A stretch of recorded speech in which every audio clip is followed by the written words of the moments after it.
Good morning po! Welcome po sa ating kusina. Magluluto po ako ngayon ng laing. Ito po yung mga kailangan ko. Meron po ako ditong bawang, sibuyas, luya, siling berde, alamang, una at pangalawang gata. Siyempre, ang dahon at tangkay ng gabi. Una po muna, nagsangkot siya ako dito ng taba. Sa mantika po niya, dito ako magigisa ng bawang. Isusunod ko na rin po dyan ang sibuyas. Gayon din ang luya. Yan, igigisa ko lang po yan.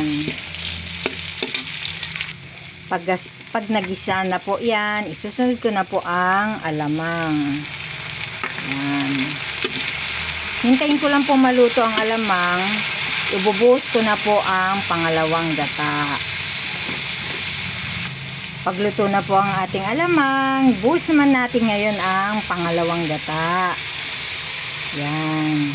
Hintayin ko lang po yung kumulo at ilalagay naman natin ngayon ang tangkay at dahon ng gabi.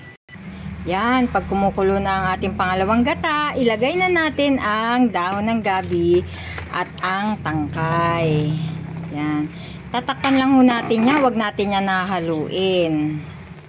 Yan, pag medyo luto na po ang ating laing, lagyan ko po siya ng 4 cubes, tapos dahan-dahan ko lang po yung ibabaliktad. Yan, hindi ko po yan nahaluin, babaliktarin lang po. Kasi sabi nila, pag hinalo daw ang laing, magiging makati siya. Kaya ganyan lang po. Tatakpan po lang, ko lang po uli yan. Yan, kapag natutuyaan na po siya ng sabaw, titimplahan na po natin yan. Yan, ilalagay na rin po natin ang sil sa ibabaw. At ibubuhos na rin po natin ang kakanggata. Yan.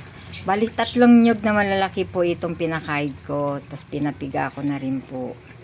Yan, para maging creamy ang ating laing. Yan. Hayaan lang po muna natin siya uli dyan na kumulo. Yan, luto na po ang ating laing. Yan, paborito po yan ng marami. Sa totoo lang po, marami nag-aabang yan.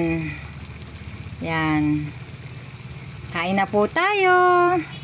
Paki-subscribe na rin po ako sa aking YouTube channel. Thanks for watching.